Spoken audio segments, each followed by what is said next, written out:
Lord of all he surveys, Africa's king of the beasts.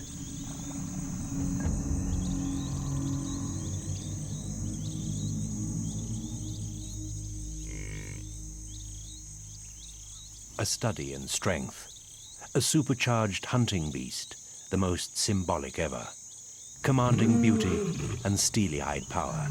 Nothing else quite says Africa like a lion.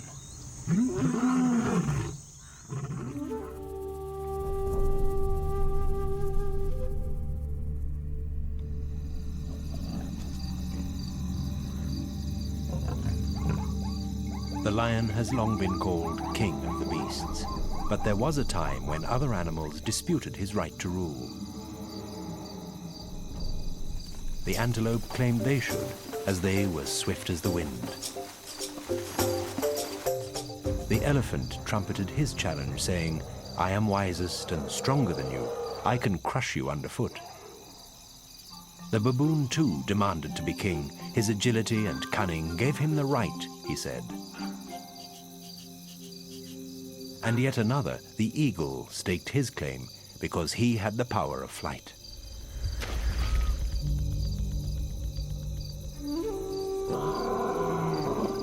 But the lion just prowled his kingdom, looking regal, ignoring their rebellious demand. And the antelope fled before him. The elephant became nervous and retreated.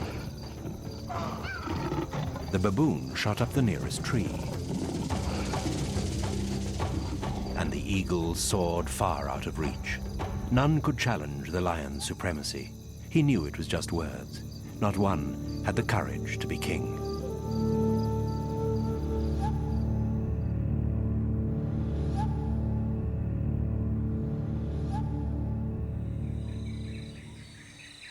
Lions are big cats. The record holder died in South Africa in 1936, a man-eater as heavy as 5 adult humans. Only the tiger is a bigger cat.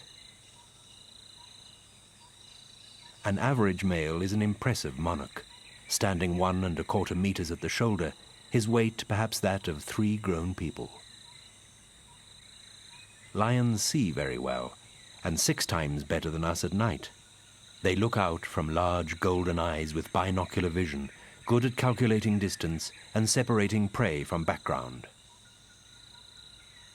A lion's whiskers are very sensitive antennae, and the pattern of spots where they sprout is as unique to each cat as a human fingerprint.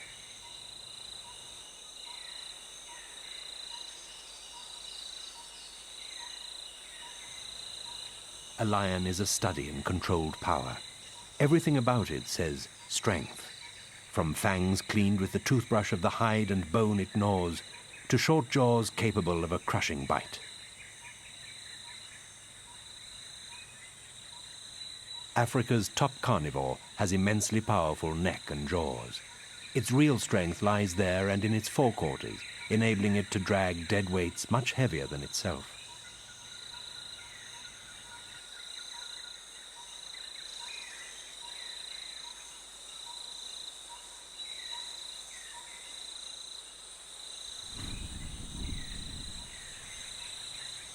Lions tuck their claws away in special pockets when they're not using them.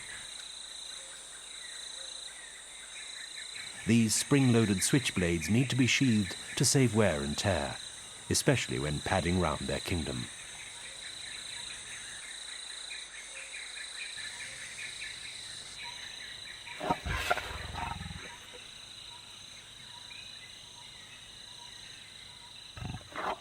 Young cubs are spotty creatures. Spots fade gradually, but sometimes just a ghost of them remains. Their coloration helps hide them when they're young and small and vulnerable.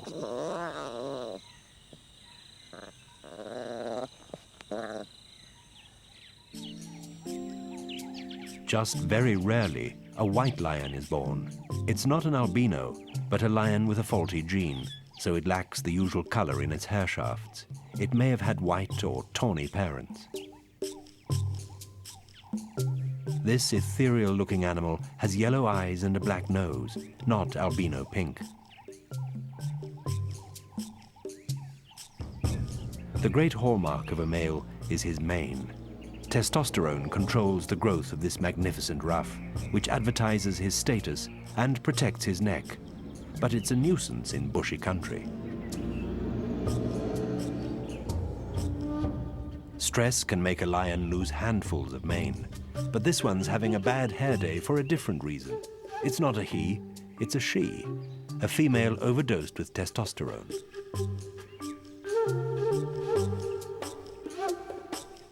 An odd girl out, very close to being an it, and not known to have mated. All lions, including India's few, belong to exactly the same species. There are no subspecies to this part of the cat family.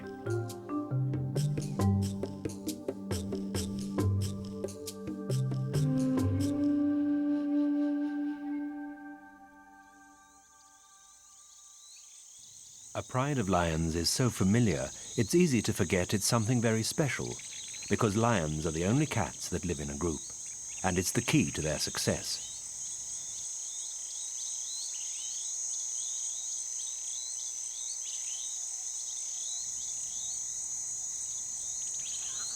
The pride is almost entirely a sisterhood of closely or distantly related females. The females are usually in a pride for life, but not males. They are evicted at about 3 years and can have a very tough time of it after that.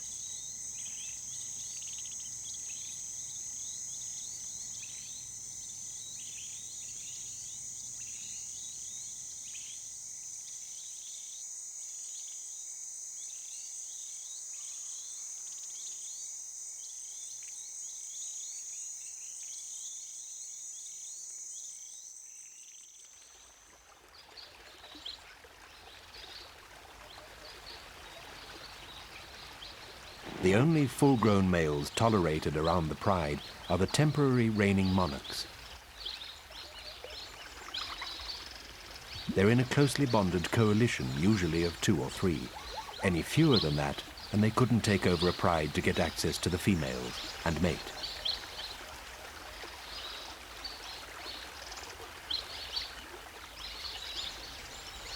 The males are kept on their toes when the females are on heat.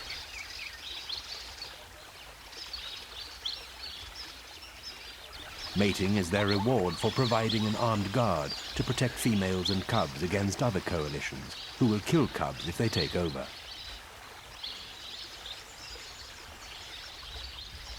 Once a male has laid claim to a female, his allies usually keep a respectful distance, but not always.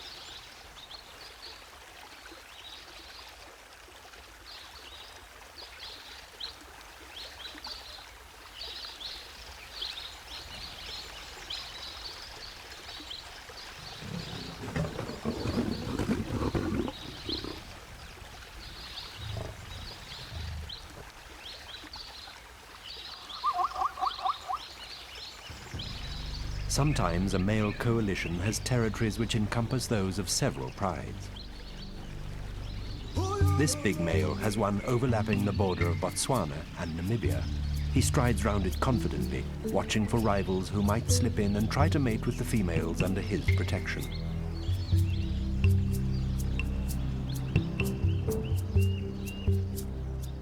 He checks the air for those telltale female scents, the ones that say they're on heat.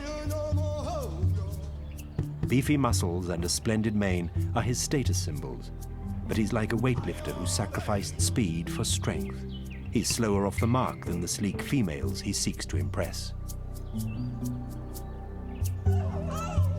Not that that troubles them. Mane and muscles indicate he's a survivor despite his handicaps.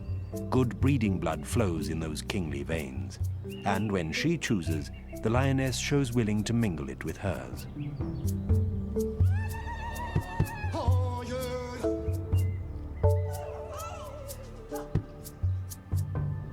And the male dutifully picks up his cue.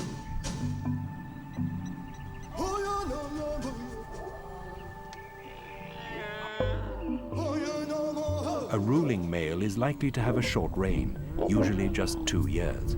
So he must make the most of it and mate often, whenever the chance arises.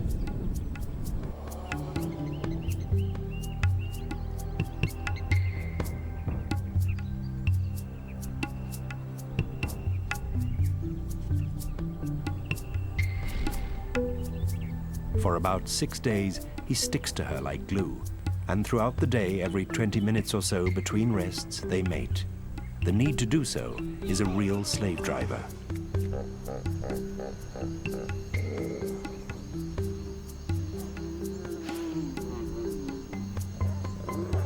Even at nightfall, there's no let-up.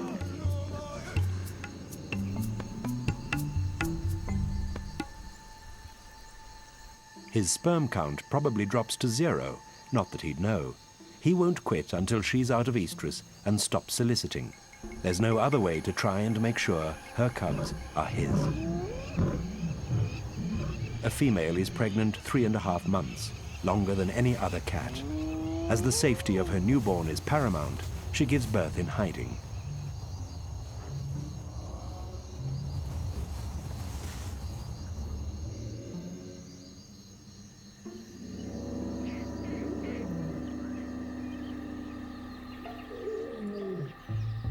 She moves her cubs from den to den for their first 6 weeks, and only leaves to hunt and eat. While she's away, there's no one to watch over them.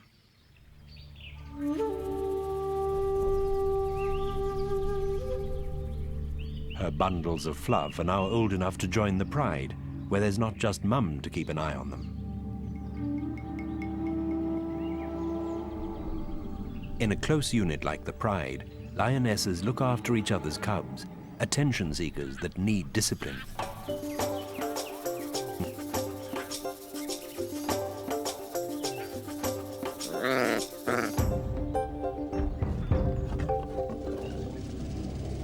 Even non-related females will put up with typical cheeky, kittenish behavior if it doesn't go too far.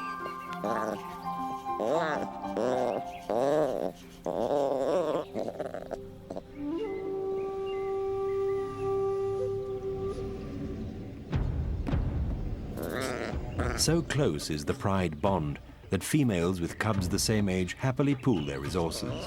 They play and groom and suckle across the board. It's a real working commune with plenty of childminders.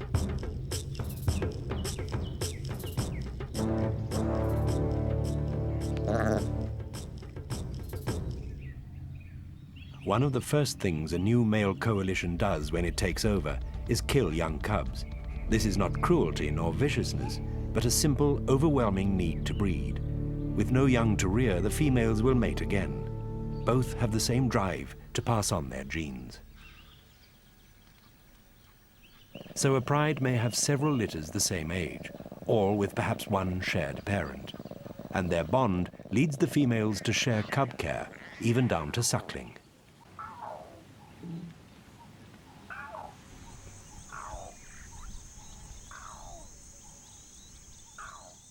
When it's about 3 months old, a cub starts having a crack at stalking. This is a basic lesson in catching food and earning its keep.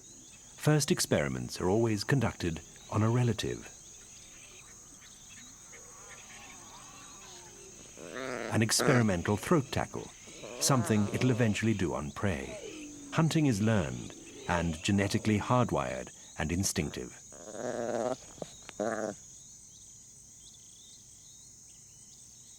It's never too soon to find out why bark grows on trees, to keep a lion's claws sharp. But at this age, on a milk diet, toothpicks are unnecessary.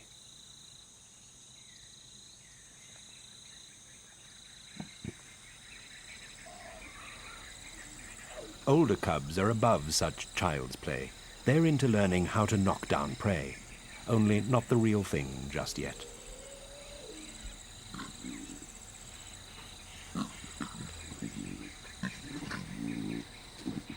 The older they get, the rougher they play.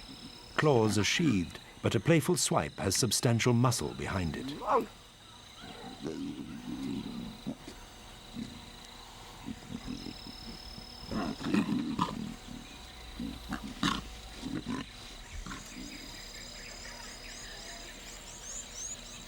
It's a little early, though, to try out some lessons. Growing up in this society is all about learning how to survive, and that revolves around food.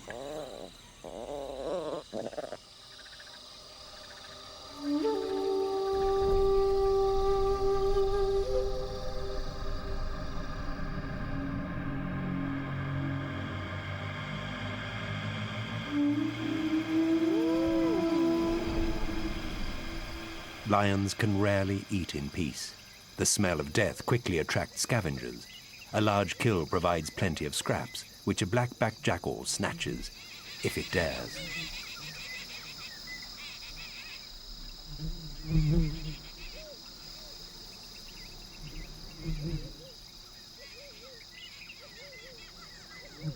But stealing is dangerous, like playing Russian roulette.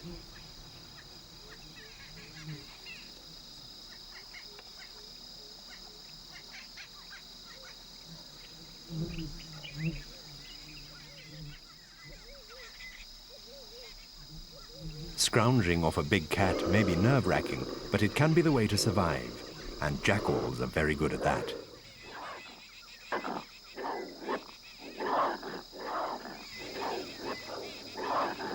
But the chief scavenger and lion competitor is this animal, the hyena. Though his stomach looks bursting, this big male is not going to give up his kill.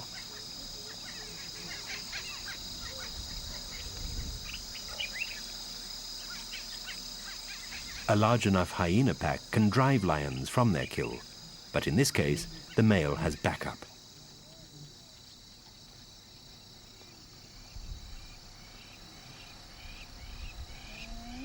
Hyenas and the rest must just sit it out. In a single sitting, a hungry lion can devour about 50 kilos, like eating an adolescent human. Even weighed down like that, he still has energy to drag his kill.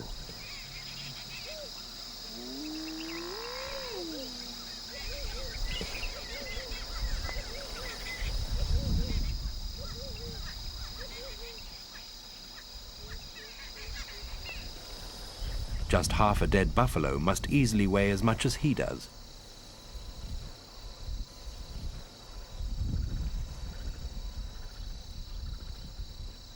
Just try stealing it now.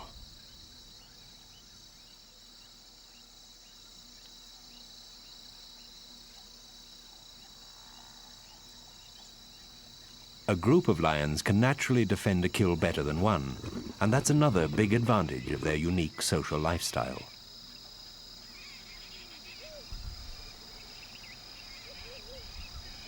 Lion and hyena are rivals with a deadly relationship, but this time, the hyenas know they're beaten.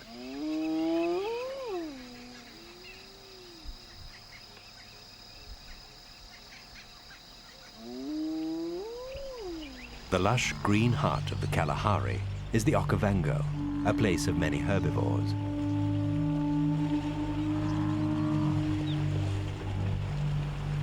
And their predators. Buffalo are extremely dangerous for a lion to attack, but in water they can be sitting ducks.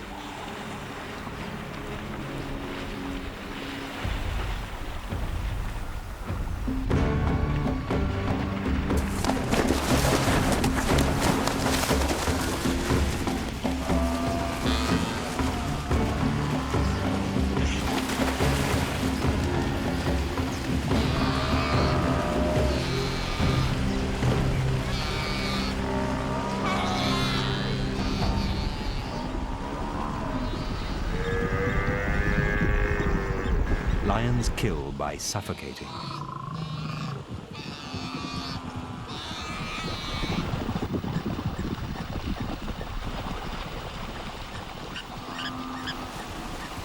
It can be a slow way to go.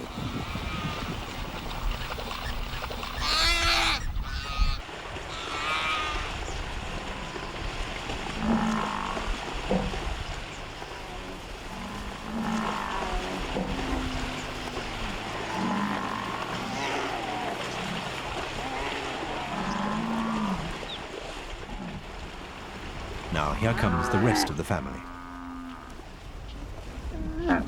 keen to help, but youth and inexperience make them more of a hindrance.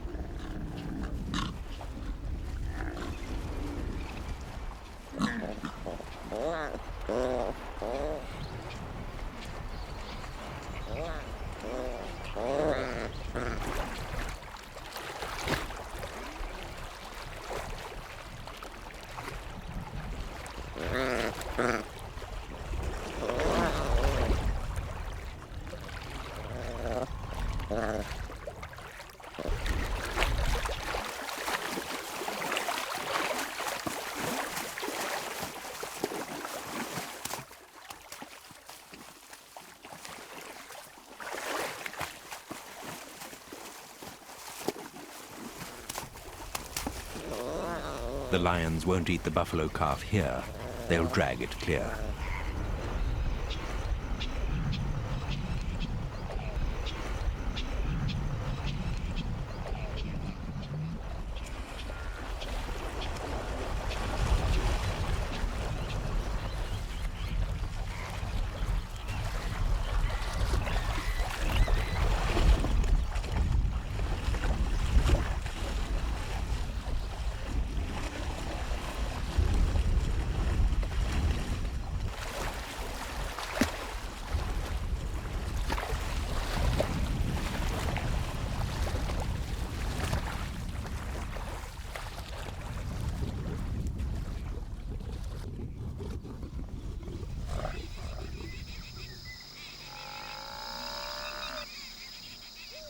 The pride gathers round.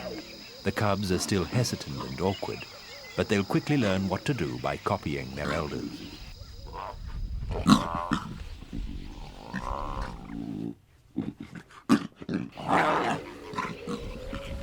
A buffalo is normally too big and dangerous for a lioness to tackle alone, but a calf separated from its mother was easy game.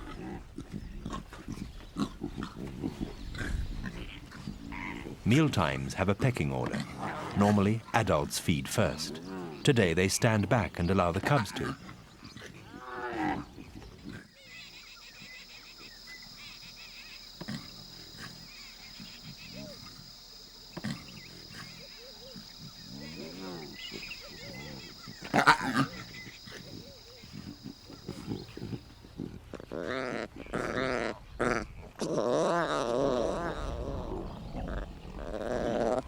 The cubs don't show the same good manners towards each other.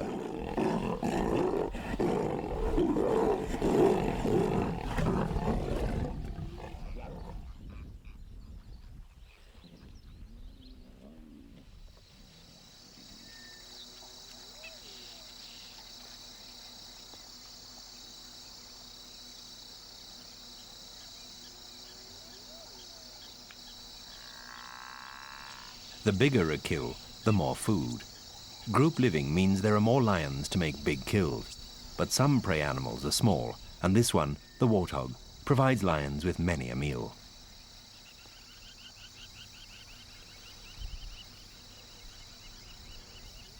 Chief breadwinners for the pride are the females. They often use teamwork to hunt. A pincer tactic by two may cut off escape. Warthogs don't see very well, and they frequently trot right into a pride without even noticing, until it's too late.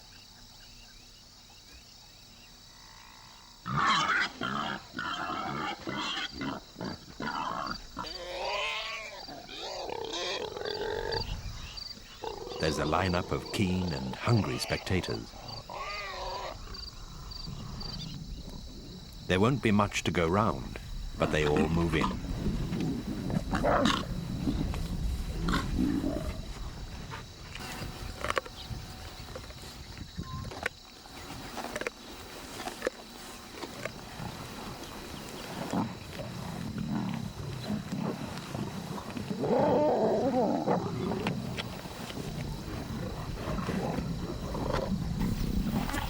Not a scrap of warthog will be left, not even tusks. The downside of group life is that meals must be shared.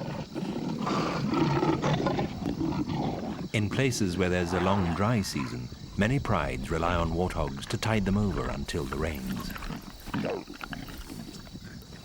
After a meal, a drink to help digestion. The pride has hardly finished eating when in come the keenest-eyed scavengers, the vultures. They can spot a far distant lion kill from high in the air.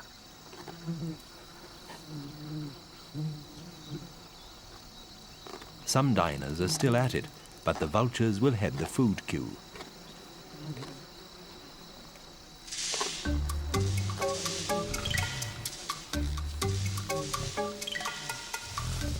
Surprisingly, lions themselves scavenge as much as 30% of their food in the dry season. They can see circling vultures 2 kilometers off and know exactly what it means.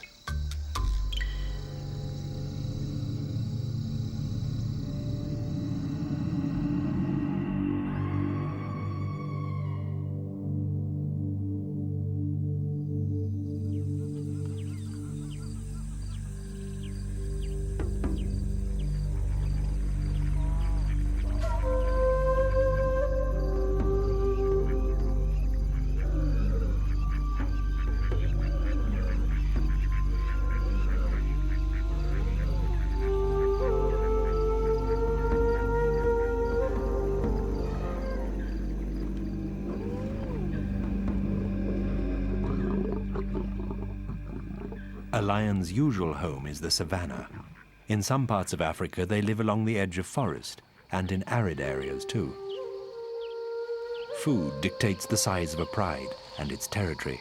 Sometimes a home that looks perfect because it's full of prey isn't. It's just the sort of place to attract strong competition from other meat eaters. Being top of the food pile doesn't mean a lion has a cushy life.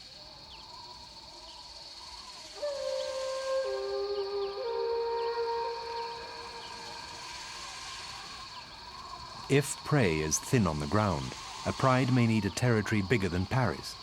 But in really good habitat, something only like a small town. Where the grass is greener, the hunting's easier.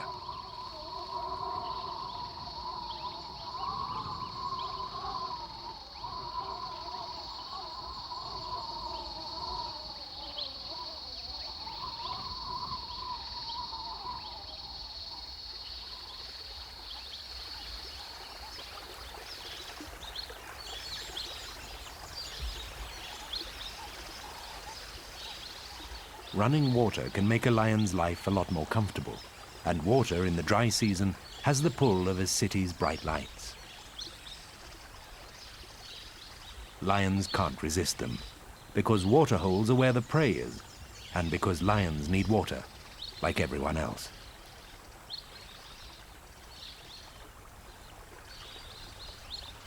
A big bull elephant is about the only animal able to lay down the law to a lion.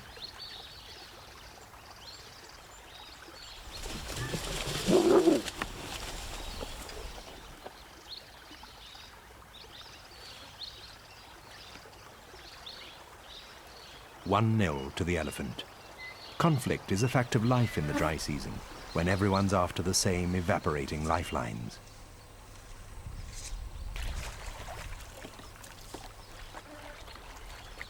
Hot and thirsty lions just have to sit and swelter.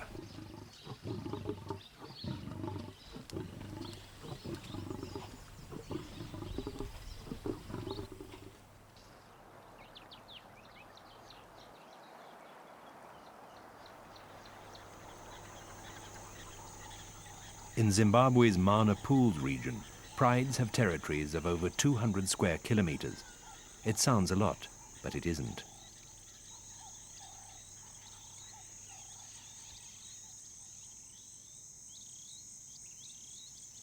It's an area where water comes and goes as the pools fill up in the rains, then vanish in the dry. When it's wet and green, it's full of meat on the hoof. In Lionland, females hold the territories. It's where most were born and schooled in what to eat and where and when. And it's the female who usually leaps to the defense of her home, not the male. He'll only fight off other males, but she has her cubs to think of and needs to make sure other prides don't steal her prey.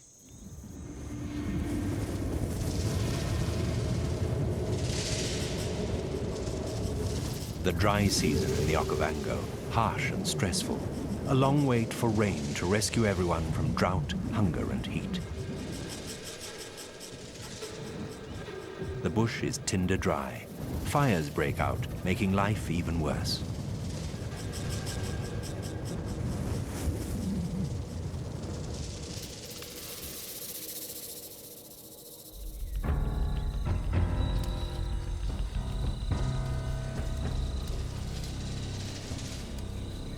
For most, it's a hard slog to find food and water in a landscape brittle with drought.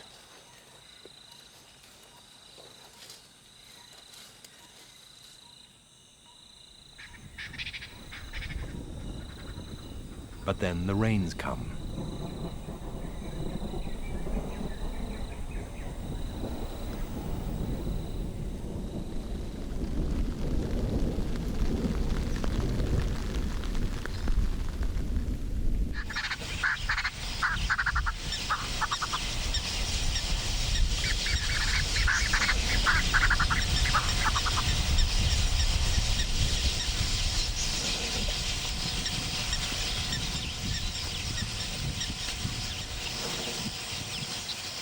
The lions are still doing what lions do best, relaxing.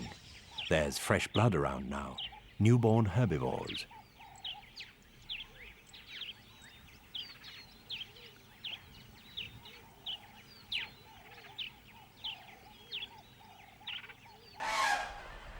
The Okavango's vast flat delta flows strongly again, its intricate maze of waterways fully topped up.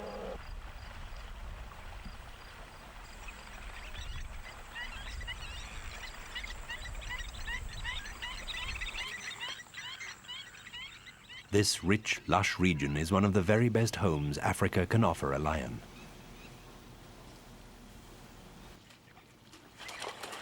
And the proof is that here small territories provide a living to large prides because they have so much to eat. And this food dependency began a very long time ago.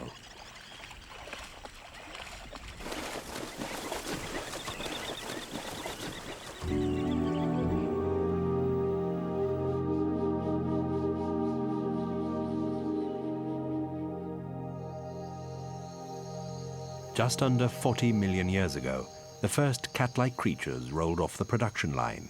The earliest looked like a mongoose, lithe, intelligent, a capable and successful hunter.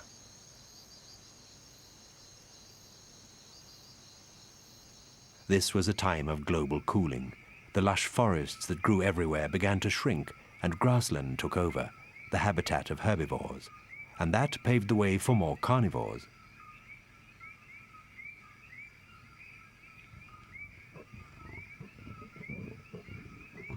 Pseudolyrus followed on from the mongoose-like first cat ancestor. It evolved in Africa and was as big as a leopard and as good a tree climber. Only 8 million years ago, the modern cat family, the Felidae, made their appearance. The first of these cats was no bigger than a domestic cat, but probably behaved like an African wildcat. This early species did well, fed by a population explosion of rats and mice. And from those first felids of 8 million years ago came all of today's wildcats, including lions.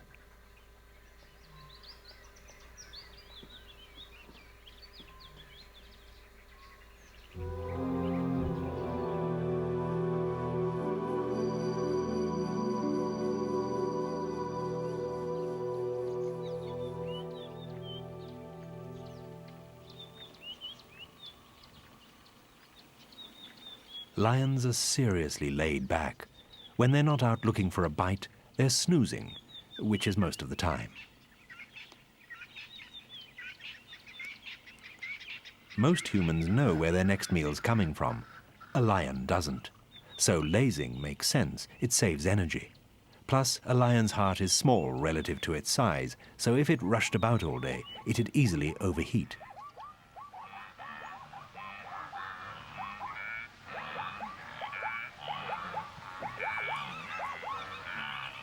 But when it's time to hunt, gone is all shred of indolence. A big, solid predator like a lion relies on sneaking close to prey before the surprise assault. especially important in a wide-open place like the Serengeti. Hunting strategy number 1, lie down and lull them into a false sense of security.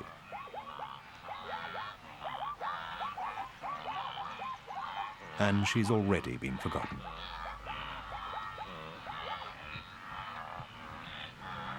Now she starts to stalk. First-class muscle control and an extremely supple, flexible spine enable her to move like this.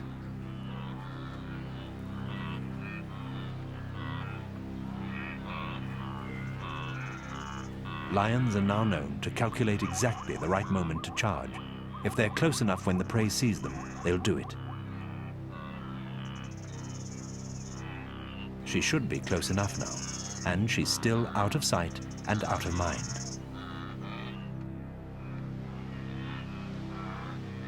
When she goes, she can do 0 to nearly 60 kilometers in just 4 seconds, a turbo car on 4 legs.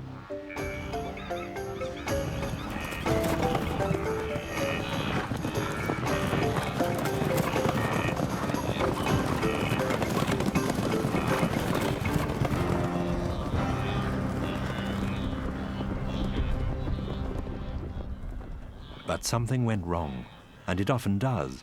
4 out of 5 lion chasers fail. A successful hunt is not just skill, it's luck.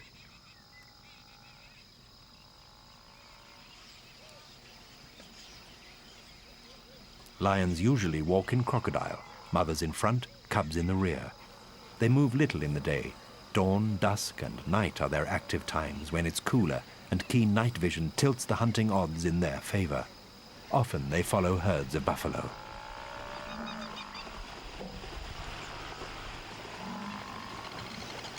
Lions are not like their larger cousins, the tigers, who love to be up to their necks in water.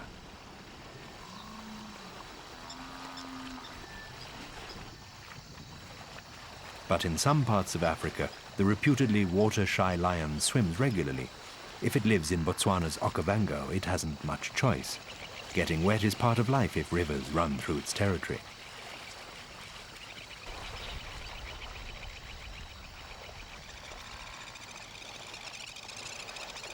A good doggy paddle gets them where they want to be.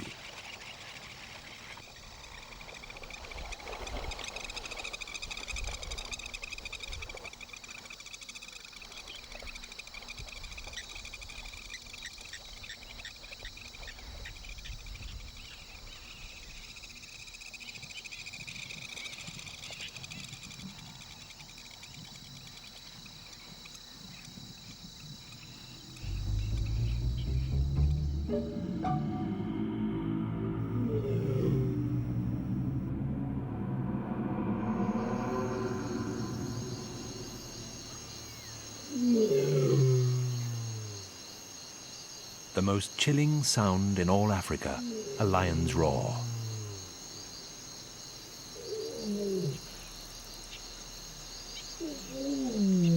This thunderous greeting to the dawn has the same decibels as a small plane taking off.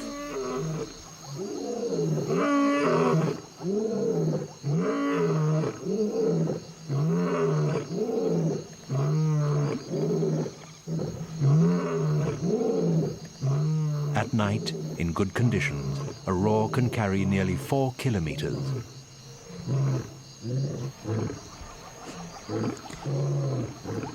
Lions roar most at dusk and dawn because that's when sound carries best. And both sexes roar, not just the males.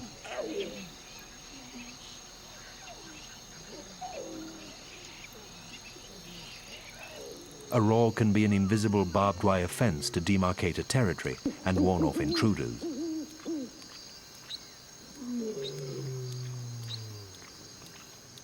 Roars are also contact calls. Animals that live in groups need a way of telling the others who they are and where they are over a distance. A full-blooded roar only comes with adulthood.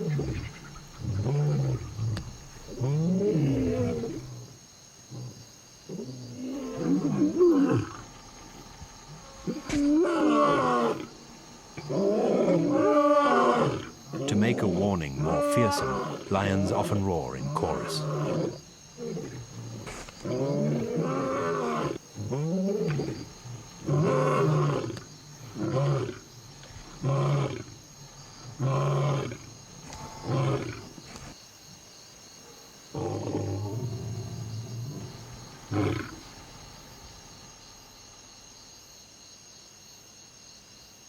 That should head them off at the pass.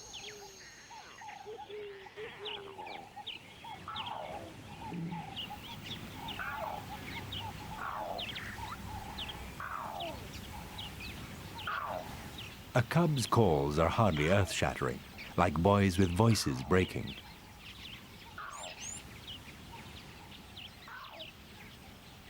Just as good as a roar are silent signals, the messages written in invisible ink on notice boards of tree, grass, or bush. Lions get their pedicures on bark. Raking talons keeps them sharp by stripping off worn outer layers. And scent glands between the toes may also paste up chemical messages.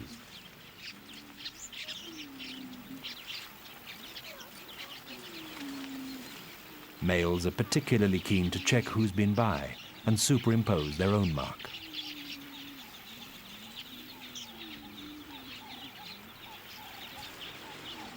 If you live in a group, it's a good idea to stay friends, and body talk's a fine way to do it. Close physical contact achieves the same end in lion society as in human.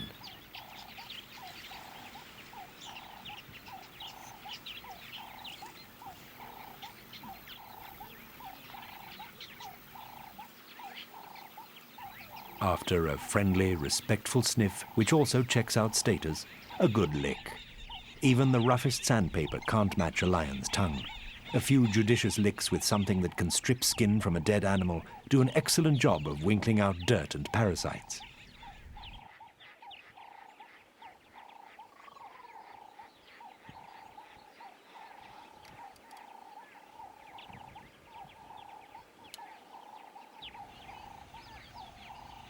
And licking is part of the glue that binds the group.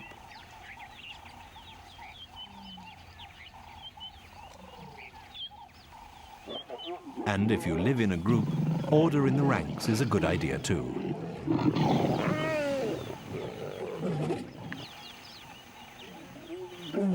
This female is irritated, but she bows to superior muscle power.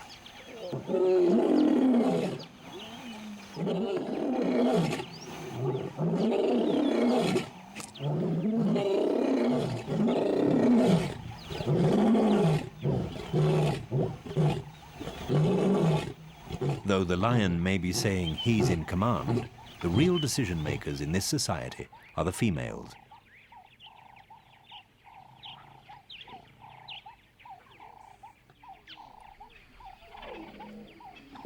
Young lions are great at body talk. Playtime is full of it as the cubs learn what group life is all about and train for a hunting profession.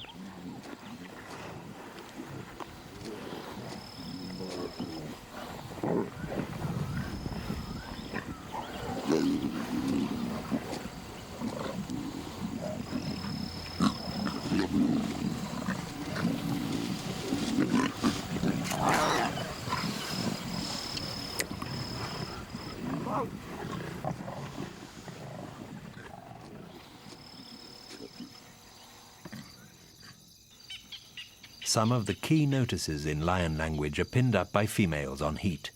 These are pungent invitations written in urine, which the pride's resident males read with great interest. A female litters her trail with them.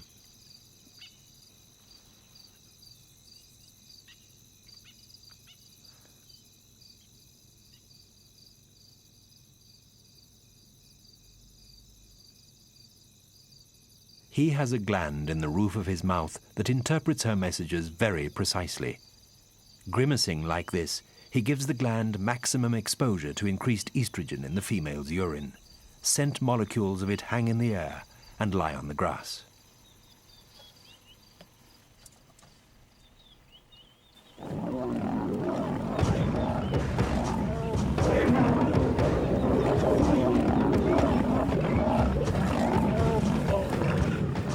There's no mistaking what's said at mealtimes. This lioness knows she's not welcome.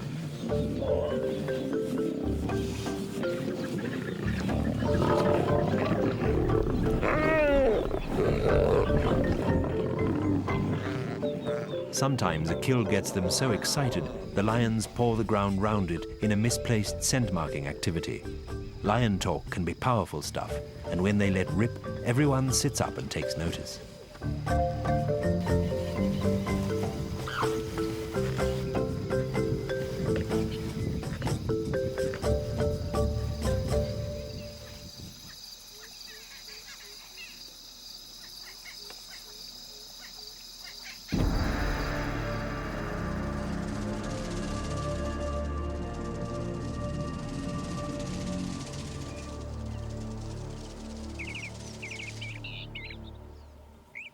It might seem a breeze being Africa's top carnivore, and it is when they've killed and can't eat another thing. Then they live in peace with the neighbors, but the neighbors are always aware of them.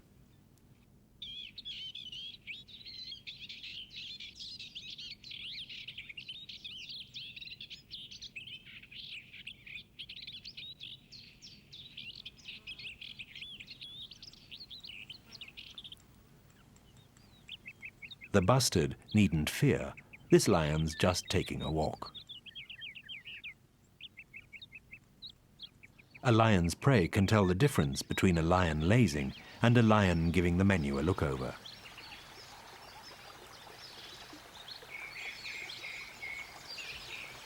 A lion settling down is a lion in neutral.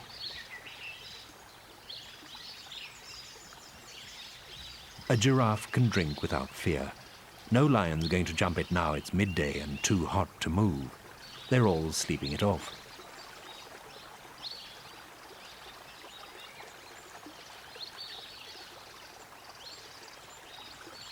Cats are notoriously curious. This stone on legs needs checking out.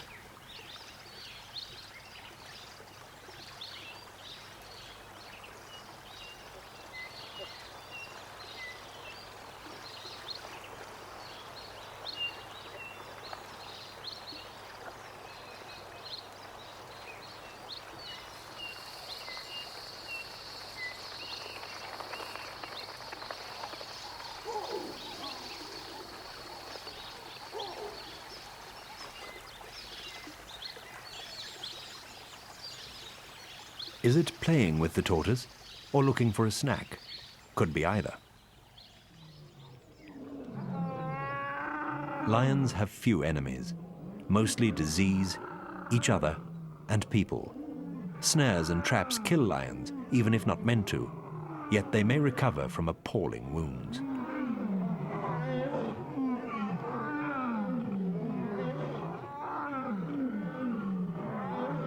Lions and tigers are the cat world's only regular man-eaters, but usually they avoid people. Very wise in respect of East Africa's Maasai tribe. Their ultimate test of manhood and bravery was to kill a lion, just with a spear. But this ancient rite of passage no longer exists. Since the 1970s, Kenya has protected its lions.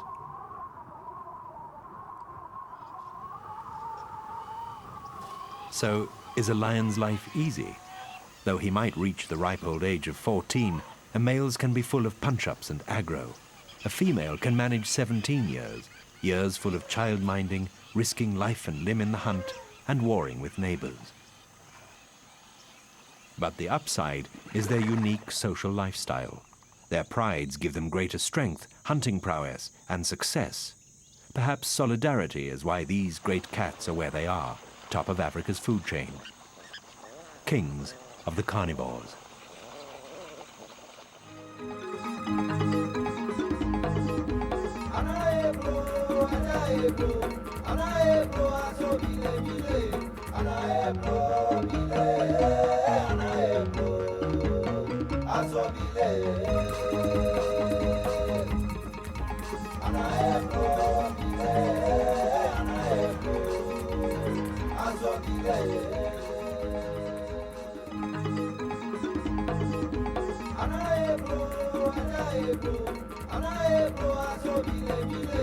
Anaebo,